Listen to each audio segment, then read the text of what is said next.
Hey BookTube, this is Friday Reads.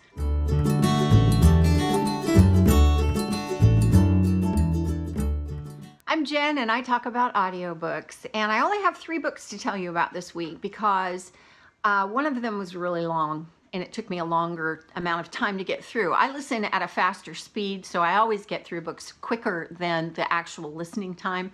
But this was 16 hours and some odd minutes long. I want to say almost 17. So it would have taken me at least probably 12 hours to get through it, which is, longer than it normally takes me. Most books I listen to are only about 12 hours long, so I get through them fairly quickly. Okay, that book was The Knowing by Sharon Cameron. It is book 2 in the Forgetting series. I don't know how long the series is going to be, but so far it's 2 books. Probably will only be 2 books. This is narrated by Emily Woo Zeller and Andrew Eiden. I liked the narration overall, but I didn't love it. And there were a couple of reasons why, mainly having to do with a personal preference on my part. So Andrew Eiden was really good. I really liked his narration of Beck. He captured Beck really well. Beck is one of the main characters. My only problems with him were that Andrew Eiden has an accent, a natural accent, and I'm not sure where it's from. I want to say the northern US, but having said that, there are people who live in Cincinnati, Ohio, who have a distinct accent to that city that sound a little bit like Andrew Eiden sounds. Or he could be from California, because there is one kind of specific accent that is native to California.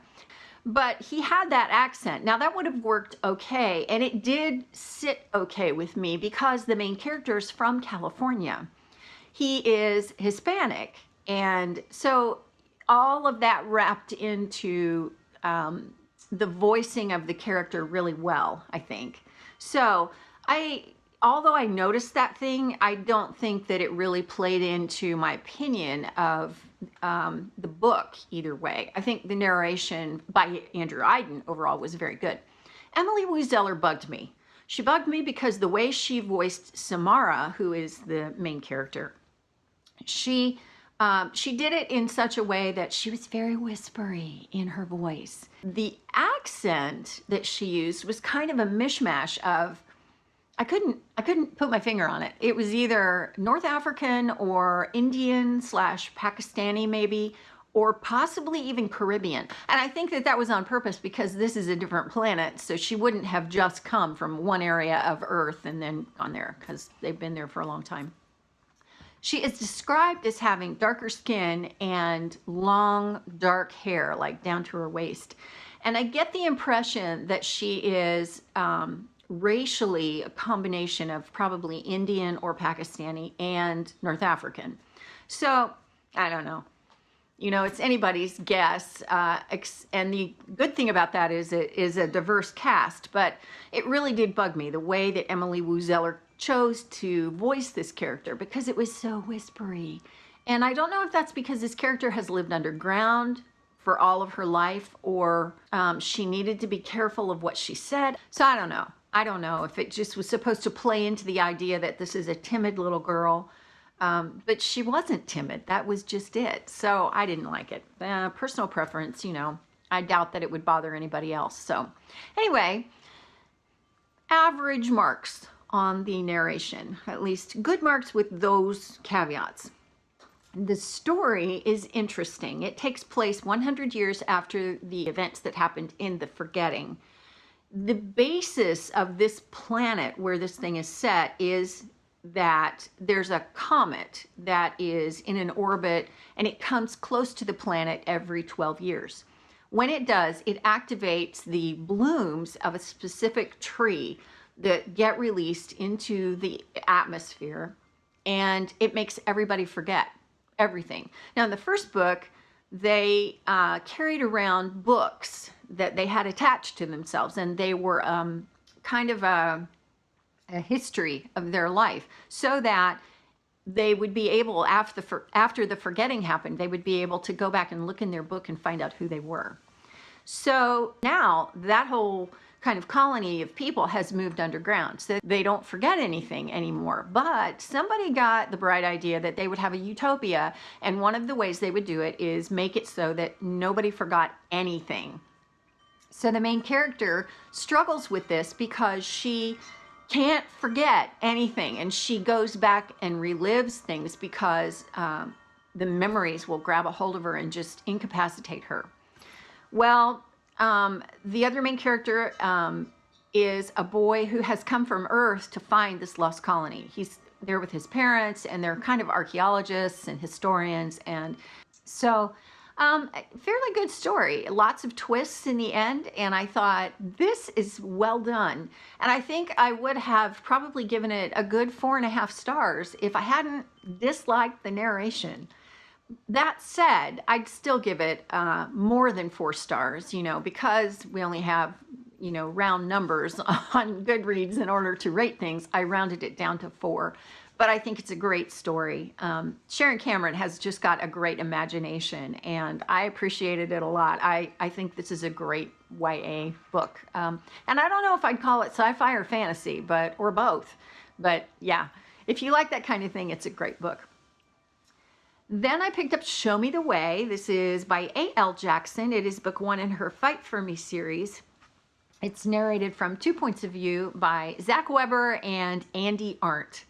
Well, I love these 2 narrators. I truly do. Andi Arndt, my only criticism, and I hope that it's a constructive criticism of her, is the fact that when she does the narration that is not dialogue, that she tends to sound a little flat, and I wish she were a little more animated. But I think that's a narrating style for her, and so I don't have a problem with that. You know, she's usually pretty good. And Zach Weber, you know, I just love him. So, you know, I never have any criticisms of him. So this book is, I think you'd call it adult contemporary, although it's kind of, it sits on the border between new adult and adult. And it's about a woman who was ridiculed in high school. And so she goes off, runs away. She's been raised by her grandmother who owns a diner. She runs away after an ultimate thing happens during her senior year where she is just humiliated. And then comes back after her grandmother has died. Well, it turns out she lives across the street from this guy who is raising his daughter, who is quite a character. I think she's 5, and he owns a construction company, and he was married, and his wife left him. So he is a guy that is so walled off. The only person in his life, the only woman in his life is his daughter.